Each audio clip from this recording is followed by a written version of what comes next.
Okay, everybody, welcome back. It's Laura with Jot and Tittle Vintage Typewriters, and I have a surprise for you today. A surprise meaning I was completely unprepared and blown away by this little economy typewriter. This is, let me take this out.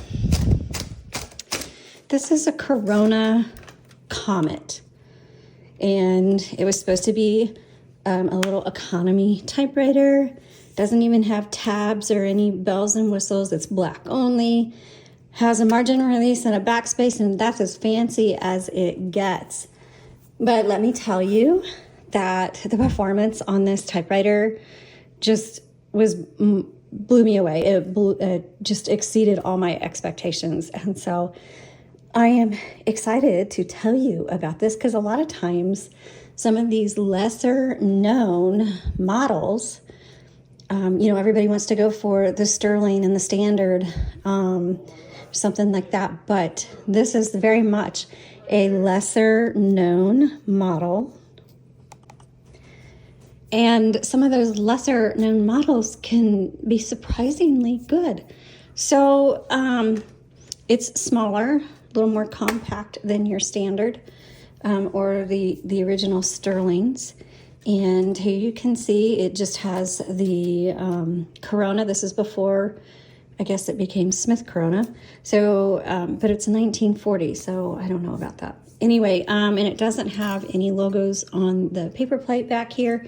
That's the only place. Nothing to identify that it's a Comet other than the serial number, which starts with a 1W, which is the Comet series. What happened was I was so impressed with this, and I was supposed to list it on our shop, and instead I snagged it for my own and traded it out because that's what I do. If I snag one, I have to trade it out with one that I have, and so I traded it out with my 1938 Royal Quiet. So because this one typed so much better, I was so blown away. So all that to say is, I kind of give you a top line at the beginning. If you are either a fast typist or you have petite hands, totally can do this. If you have petite hands, very easy on the hands, or a light touch. And if you have, non-petite hand, you totally will enjoy this as well. It's just those of us who struggle with that, this will work very well. I'm a fast typist with petite hands, and it's like this one was made for me. So I could type very fast on this. The flow was amazing. So those of us who are writers, or you like to do copy typing, which is, opening up a book and then you just type what you see as a way to practice typing and also practice writing. It helps you become a better writer. And you literally are like reading and writing at the same time. It's actually a lot of fun. I love copy typing, but I like to be able to copy type on a typewriter where I don't have to worry about fiddling with things, where it has a really good flow and a fast flow. So this is one that I definitely, when I'm sitting down to copy type, I can use this one. Or if I'm sitting down to write a long, work on a book or something like that, this is one that I can use, and I want to use a manual because most of you know my very favorite one is a 5TE Smith Corona Electra. That's electric, so it definitely has a good flow, but it's electric. But sometimes I just want to use a manual. And the reason I traded out for my other one is because this one flowed so much easier. The other one I had to slow down. There was just a little bit of hiccuping in it. This one, not at all. So while I'll do a tutorial video, I just wanted to give a glowing review and praise for the Corona Comet. This is the first one I've come across. Obviously, your Comet is going to perform based on how it was taken care of. This is a 1940, so it's 85 years old. So it's old, but it's performing amazing.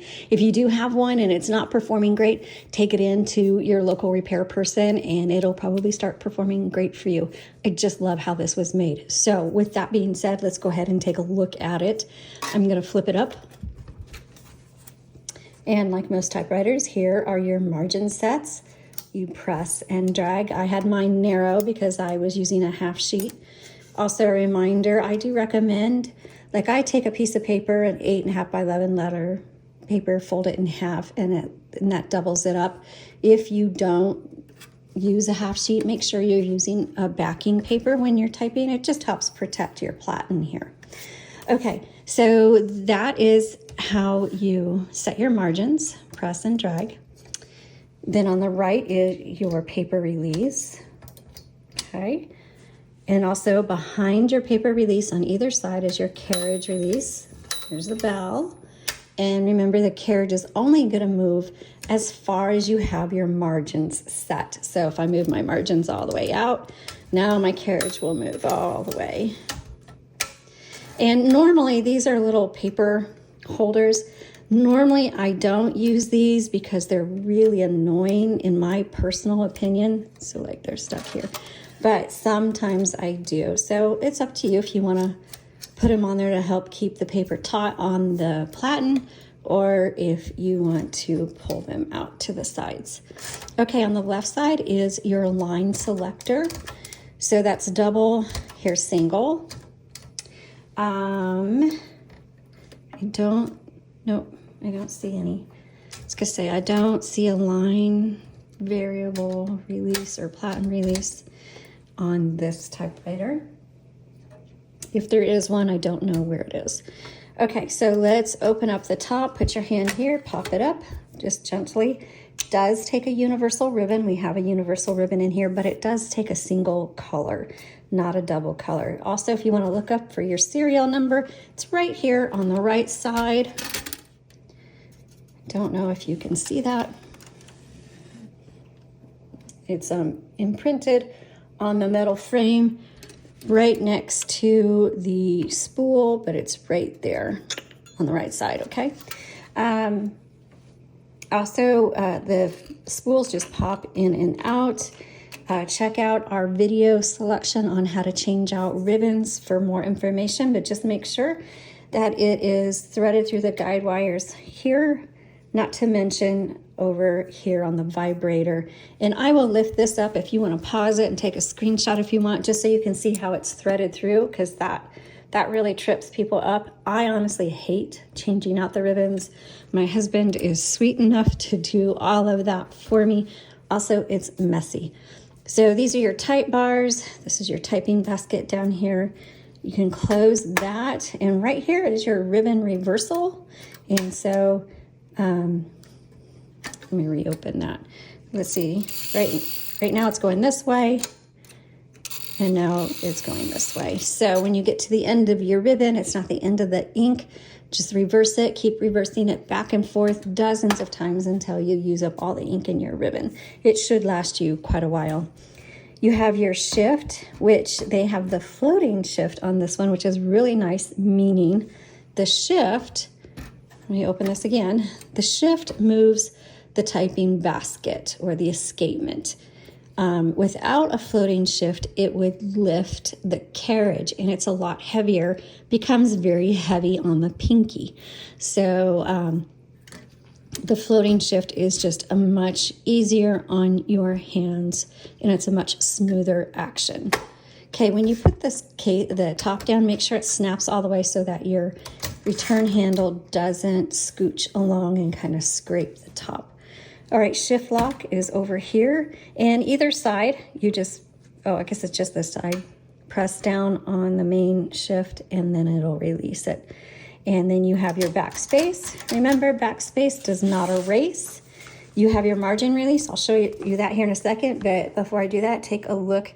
This one is a 12 CPI, meaning it's got 12 characters per inch. So it is a smaller font. I actually like that. I'm not a huge fan of the 10 CPI font, but that's personal choice. So let me go back here, set my margins. Okay, got some margins set, and let me type a sentence and then I'll show you the margin release.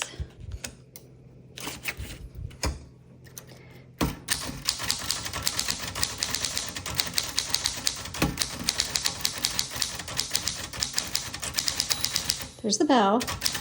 Okay, now it's stopped on me like it should. Margin release.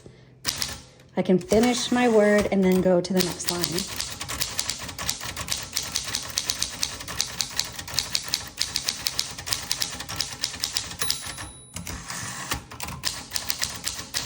Ooh, I love this typewriter so much. I mean, so much, which is why I kept it for myself. Anyway, so if you have a Corona Comet and you use it, let me know below. I'd love to hear about it, or you can email a picture to me and I'll share it in our weekly email. So if you're not part of our Saturday morning post, we'd love to have you join us. You can find all the information. If I remember, it'll pop up on the screen. If not, just go to, the bio area of our YouTube channel and you'll find it there. All right, thanks for watching. Talk to you later.